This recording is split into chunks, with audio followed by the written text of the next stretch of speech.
오늘 말씀은 누가복음 16장 1절로부터 13절까지 말씀입니다. 우리 함께 읽겠습니다. 또한 제자들에게 이르시되 어떤 부자에게 청지기가 있는데 그가 주인의 소유를 허비한다는 말이 그 주인에게 들린지라. 주인이 저를 불러 가로되 내가 네게 대하여 들은 이 말이 어찌미뇨. 내 보던 일을 셈하라. 청지기 사무를 계속하지 못하리라 하니 청지기가 속으로 이르되 주인이 내 직분을 빼앗으니 내가 무엇을 할꼬. 땅을 파자니 힘이 없고 빌어먹자니 부끄럽구나. 내가 할 일을 알았도다. 이렇게 하면 직분을 빼앗긴 후에 저희가 나를 자기 집으로 영접하리라 하고 주인에게 빚진 자를 낱낱이 불러다가 먼저 온 자에게 이르되 내가 내 주인에게 얼마나 빚졌느뇨. 말하되 기름 100마리니이다. 가로되 여기 네 증서를 가지고 빨리 앉아 50이라 쓰라 하고 또 다른 이에게 이르되 너는 얼마나 졌느뇨. 가로되 밀 100석이니이다.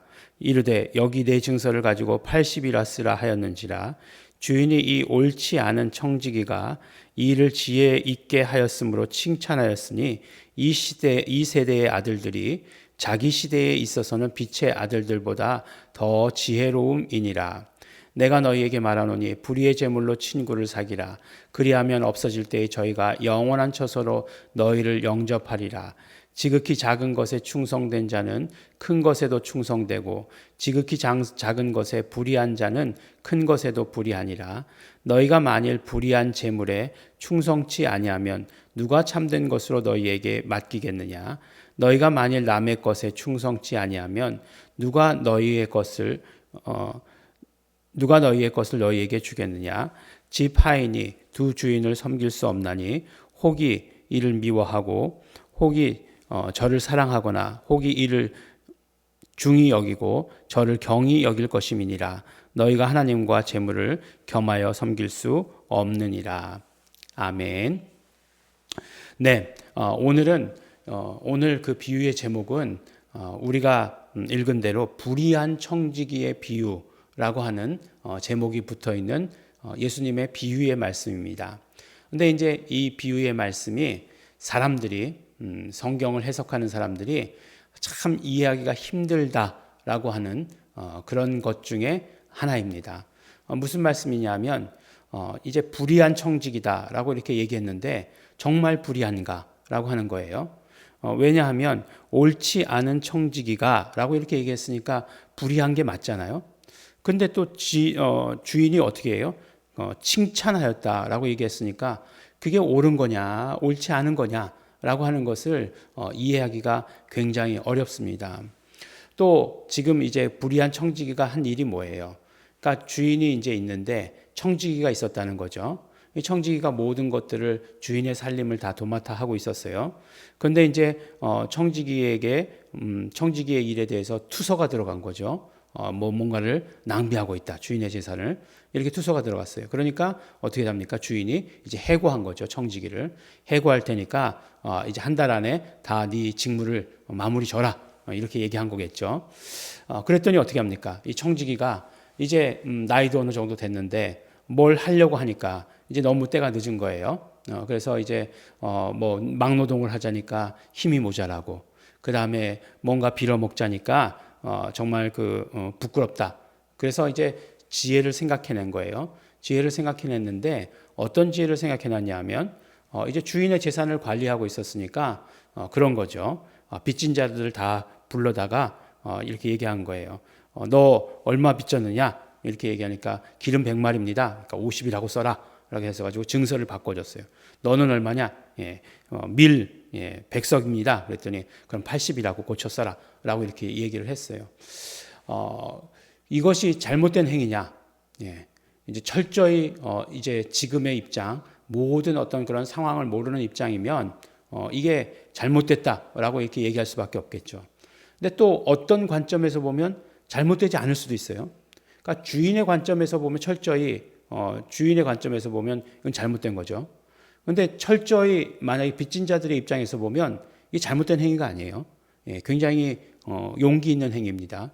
무슨 말씀이냐면 빚진 자라고 얘기했잖아요. 그러니까 빚이니까 분명히 이자율이 있었을 거예요. 이자율.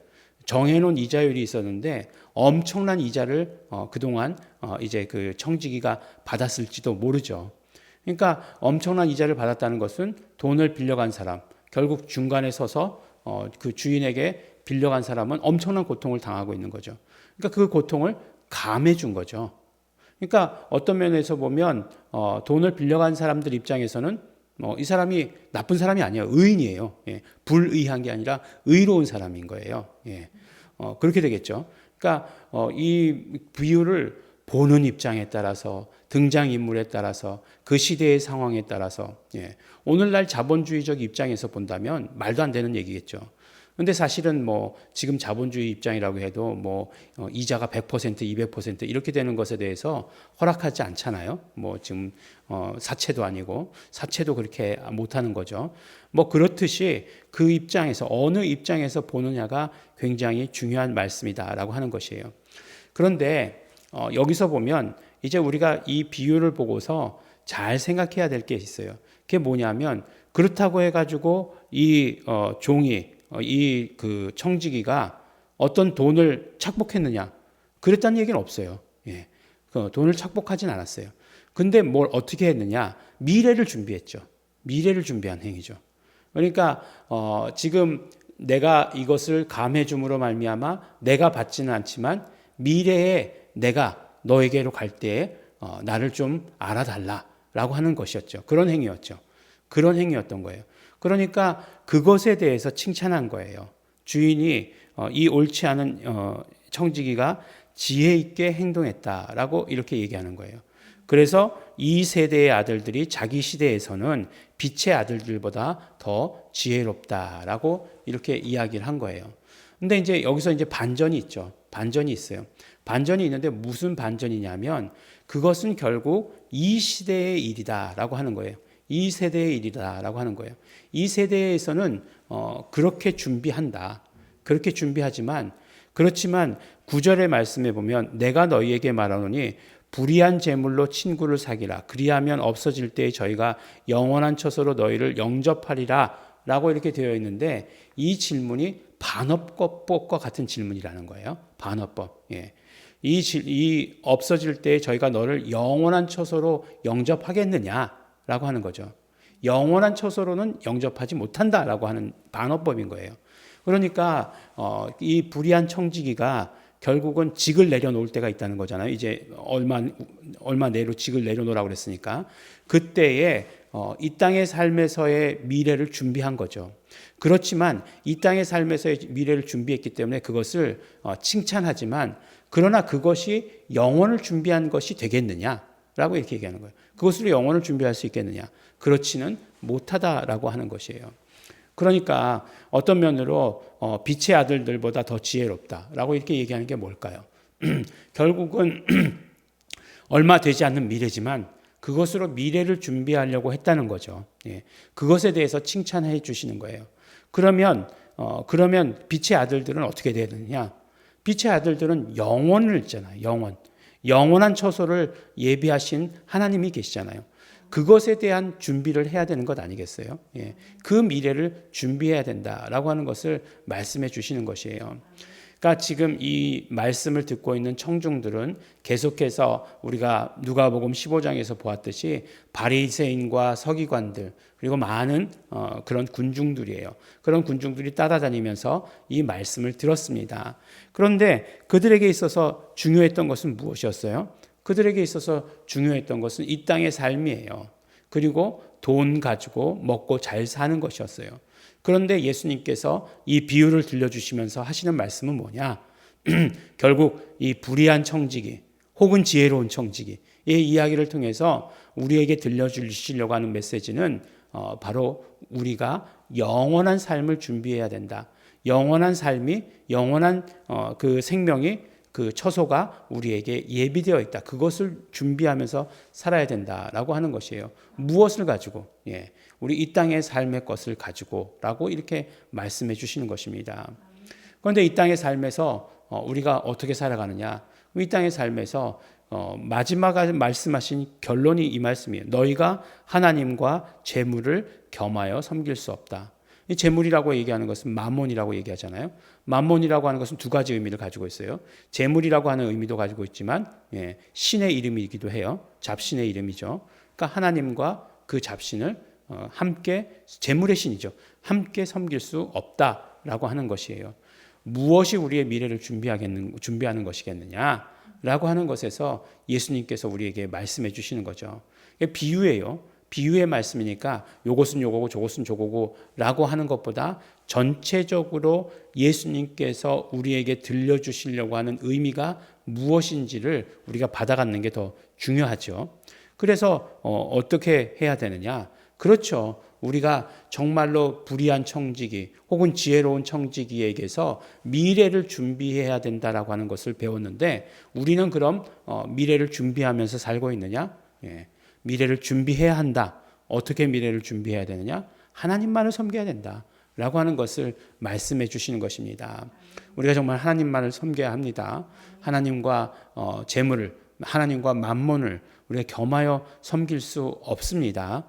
분명히 우리가 하나님께로만 우리의 모든 것들을 집중하고 섬겨야 합니다. 그것이 오늘 예수님께서 말씀해 주시는 이 비유 가운데 우리에게 주시는 비유의 말씀입니다.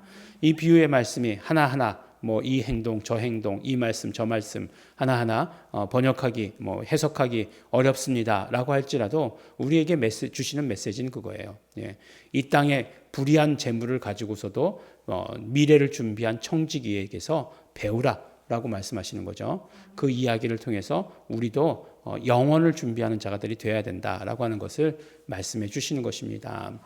우리 성도 여러분, 정말로 영원을 준비하는, 영원의 삶을 준비하는 우리 성도들 되시기 바랍니다. 오직 나는 하나님만 섬깁니다. 나는 예수님만 사랑합니다. 나는 성령님만 의지합니다. 고백하시는 우리 성도 여러분 되시기를 예수 이름으로 또한 축원합니다. 기도하겠습니다. 하나님 아버지, 감사합니다. 우리가 오늘 말씀을 통해서 정말 지혜로운 청지기를 통해서 온전히 우리가 그 의미를 배우기를 원합니다. 우리의 미래의 삶을 준비하게 되게 하여 주시옵소서. 하나님 아버지, 우리가 이 땅의 삶에서 뿐만 아니라 영원의 삶을 사는데 그 영원의 처소가 준비되어 있는데 그것을 위해서 우리가 힘쓰며 애쓰며 하나님만을 섬기며 사는 자 될 수 있도록 축복하여 주시옵소서. 감사드립니다. 예수님 이름으로 기도드렸습니다. 아멘. 그러므로 우리가 이 시간 기도하실 때 우리 이 땅의 삶에서 정말 우리 끝없는 선택인 것을 우리는 잘 알고 있습니다. 하나님을 섬길 것이냐, 만몬을 섬길 것이냐, 끝없는 선택 가운데 성령님, 우리가 언제나 하나님을 섬기게 하여 주시옵소서. 하나님을 섬기는 자 되게 하여 주시옵소서. 다 같이 통성으로 기도하시겠습니다.